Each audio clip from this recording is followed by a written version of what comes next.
Well, hello, and welcome to Stop, Let's Team Up Those Daring Defenders, episode 17. And we are going to leave the realm of the Defenders, and we're going to go with my first Marvel team, the Avengers. And we're going to cover Avengers 115, which is a story that leads into the prologue to the Avengers Defenders War, yay, and we're going to cover that, and we're going to cover the prologue, Chapter 1, which was in the back of Defenders 7, which I posted last week. But I wanted to do it this way because it's funner this way. So I pulled out my trusty Essentials of Avengers Volume 5, and I read it in black and white because I didn't want to read this one on my phone. I have read this comic in my lifetime probably 50, 60 times. 105 is my first Avengers comic, one of my first comics. This is the Steve Englehart era, is my first era. I read him in kind of jump up and back as my brother got issues. This is when he probably got off the rack. I didn't know who the swordsman was when he came on, but it was a cool story that this villain and his partner Manus show up and become Avengers. And then I was getting some Marvel Triple Actions, and the two-parter where the swordsman joined was in that, and all this. So there's a love of this comic, a lot of love for this era. I am a big fan of this lineup. I think it is an underappreciated lineup, and I think it's an underappreciated creative team in a comic. So I'm excited just to talk about it. And that, it leads into my first big crossover, the Avengers Defenders War, which I love. I think it's a fun it's how they should work. Very simple, to the point. And I loved it. So let's get started with the bare necessities of the data on this comic. Let me go to the database. As I said, this is Avengers 115. Release date June 19th, 1973. My brother, this cover date September 73. My brother gave this to me. He handed it to me new, fresh in my hand, which is great. It has a cover by John Romita, Mike Esposito, and John Costanza. It's a great cover. The Troglodyte King is throwing Thor, Cap, Iron Man, and Scarlet Witch into a pit, and the giant scorpion's in there. The name of the main story in this comic is Below Us, the Battle. It is written by Steve Englehart, penciled by William Robert Bob Brown. I'm a big fan of Bob Brown. I'm going to chat about him a little bit at the end of the whole episode. Inker Mike Esposito, colorist Stan Goldberg, letterer Gene Izzo, editor Roy Thomas. Avengers lineup: Captain America, Vision, Iron Man, Scarlet Witch, Swordsman, Mantis, Thor, and Black Panther. Villains are the Troglodytes. You see some S.H.I.E.L.D. members. There's a reference to Black Knight and a bunch of other stuff that let's read the synopsis. You'll understand where we're going from. Traveling to England to search for their missing comrade, the Black Knight, the Avengers are stopped by British division of S.H.I.E.L.D. because they are carrying the Swordsman and Mantis aboard their Quinjet. Explaining that the Swordsman had reformed, they decided to grant temporary amnesty while in Britain. Arriving at Black Knight's castle, they find it's protected by an invisible barrier. Their presence near the castle alerts the attention of Skull and his army of Troglodytes, a group of underground dwellers who were forced into living under the castle for centuries. They capture the Avengers and take them prisoner, where they are blamed for the barrier blocking their path as the Troglodytes use the underground entrance into the castle to steal food. After battling a giant insect and fighting off the attacking Troglodytes, Skull surrenders to the Avengers. The Avengers, however, decide to help the Troglodytes out by making arrangements with the British government to aid these underground dwellers. With Skull's problems dealt with and the knowledge that the Black Knight was taken from his castle by costume beings, the Avengers leave England to continue the search for the Black Knight. I really love this comic. Like I said earlier, it's something I've read a lot. It's close to my heart. But it's a really good story. He's 10 issues, and this is the 11th Avenger issue.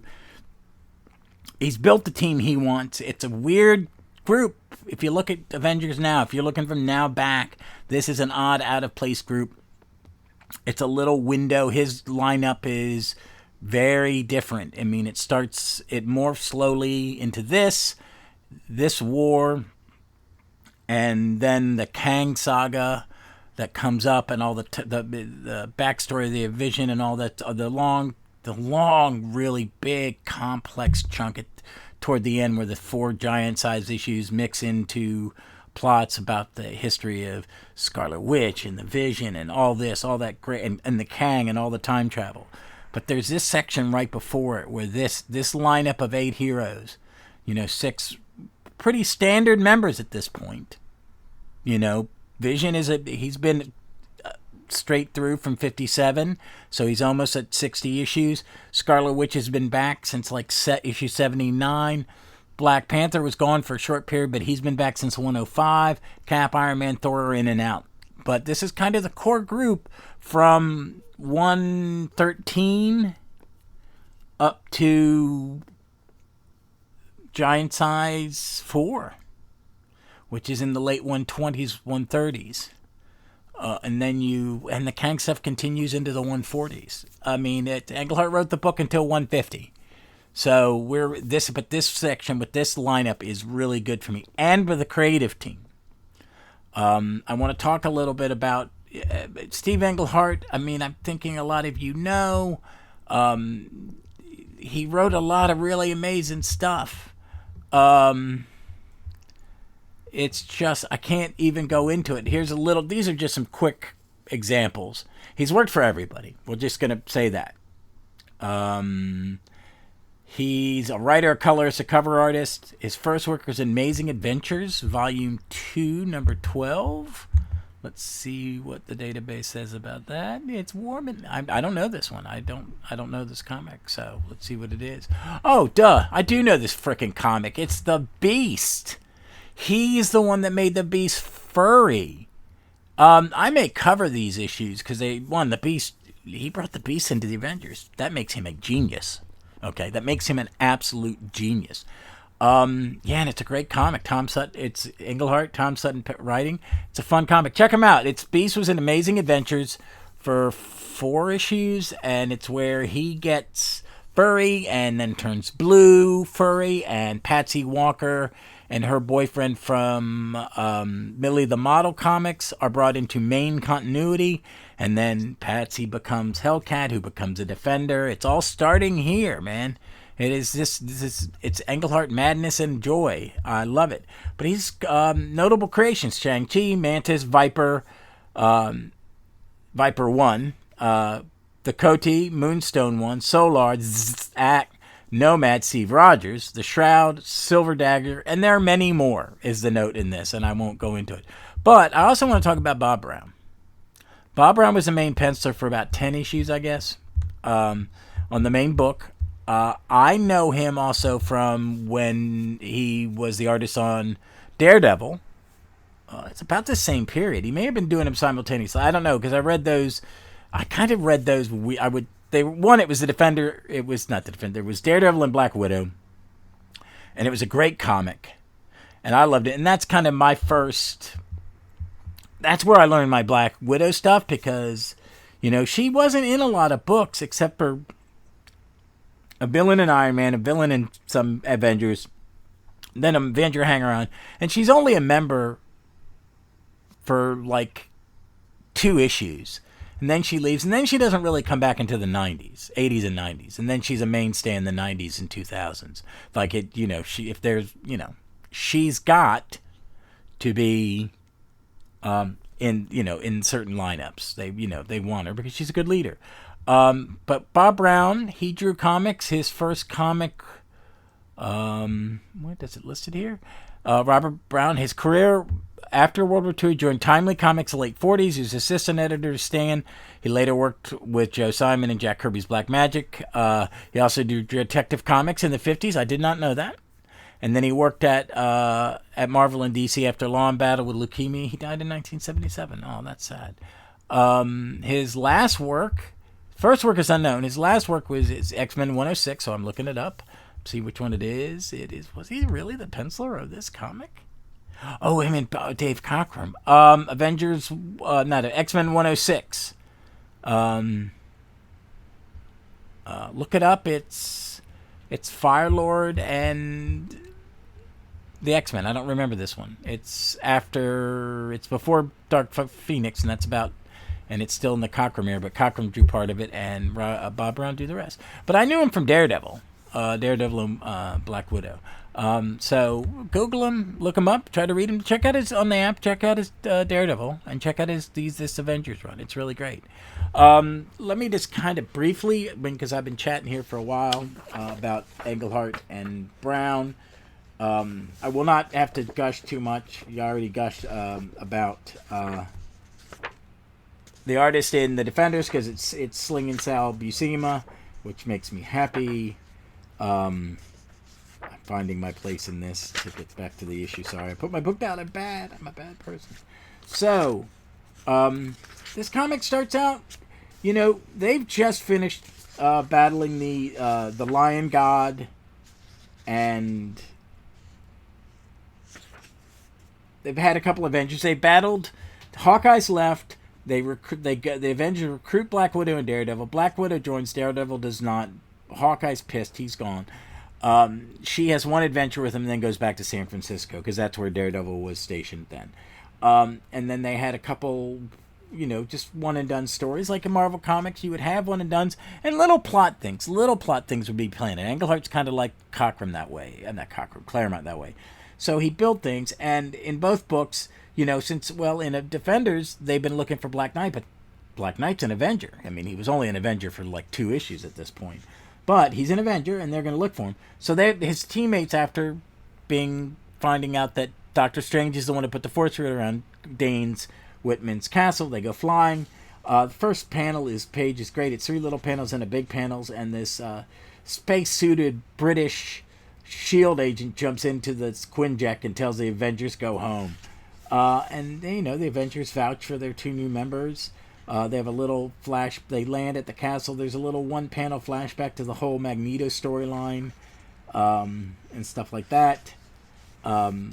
They try to break in the Troglodytes they capture him. I mean, and it's just a well done comic. There's another 1-panel flashback to get the Avengers readers up to speed. What if they're not reading Defenders? Get them up to speed for what's going to come.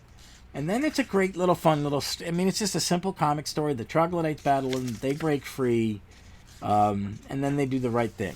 I mean, it's a really simple one. Check it out. I really do really like it. I think it's well drawn. It's not like it's not like a comic now. And Mike Esposito's a good inker on him, but he's got a very, I don't know.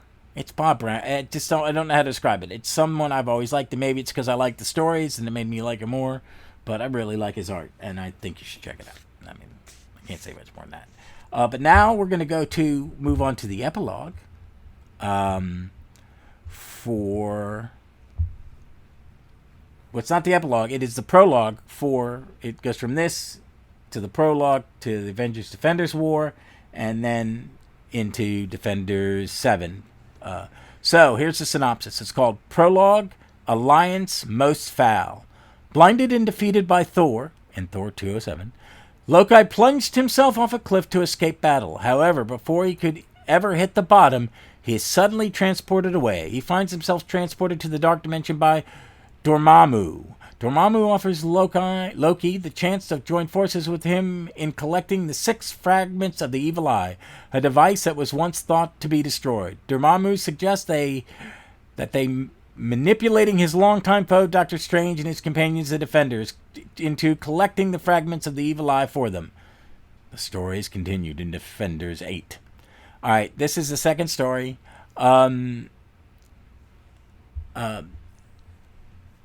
It's basically just blind Loki being thrown into the pit, and then him and Dormammu hatching a plan to reassemble the Evil Eye, which was it was in Fantastic Four 54. I think it's the story with Wyatt Wingfoot and Johnny meet Prester John, or is it? Am I right? No, I'm wrong. Let me just, yep, I'm wrong. All right, so moving on. But it's a fun little thing. So I really like it. It's more Bob Brown art. It's them just hanging out in the dark dimension and Dormammu and plotting. So I wanted to put it here because now we're going to go to back to Defenders number 7. So I'm going to pause here and switch my data up. And I'm at done. It's actually Defenders 8. So I looked up Defenders 8. Let me get basic recap of who the creative team was. So let us look up here.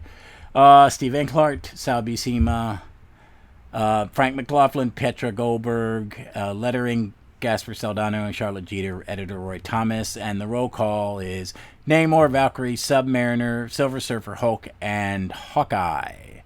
And we already covered the main story, so chapter 1 in the back is called Deception. After their battle with the Tuma and the Red Ghost, the Defenders and Hawkeye are all gathered in Doctor Strange's Sanctum Sanctorum. There, gathered around the statue of Black Knight, Doctor Strange informs them that he has found the means to contact their imprisoned friend. Using his mystic power, he sends a message out to the astral form of Black Knight, asking him if he is aware of anything that might set him free from his vantage point. The message goes to the Knight in another worldly plane of existence. The Knight responds by sending a message back that he has no knowledge of how to get home, but that he is trapped in a timeless void and not suffering. The message is intercepted by Loki and Dormammu, who have recently teamed up, as I talked to you minutes ago, and use their combined magic abilities to change the message. When the Defenders actually receive it, it tells them that the only way to free the Black Knight from the realm he is trapped in is to recover the evil eye. Although the Defenders believe that it was destroyed, they seek it out in hopes that it may still exist. So this is just a 4-page chapter, and there are more chapters that are come up in the upcoming issues. And it's just this, the basic lineup, the lineup of Defenders we're going to have for this 8-issue story. And it's a good lineup. It's the first 5 Defenders in Hawkeye. It's beautifully drawn. Like I said last week, it's beautifully drawn. I think he draws, as much as I like Bob Brown, I think I really do prefer Sal's Loki. And it's just ready, because now we're going to go in the next comic next week. We're going to be covering another Avengers. So 2 episodes without a Defenders. And that will be Avengers 116, which has, I think, chapters 2, 3, and 4 in it.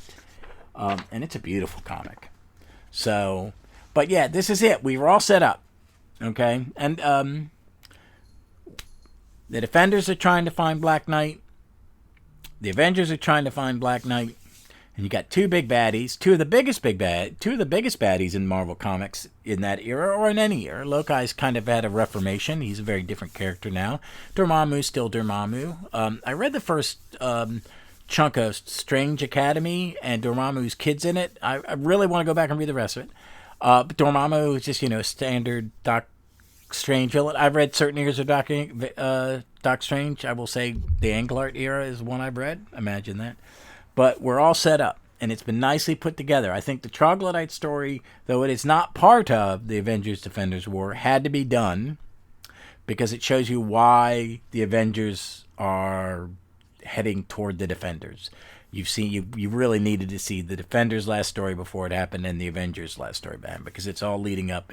And Englehart just being a good writer, and he ties it all up. It's nice. It's a lot of fun.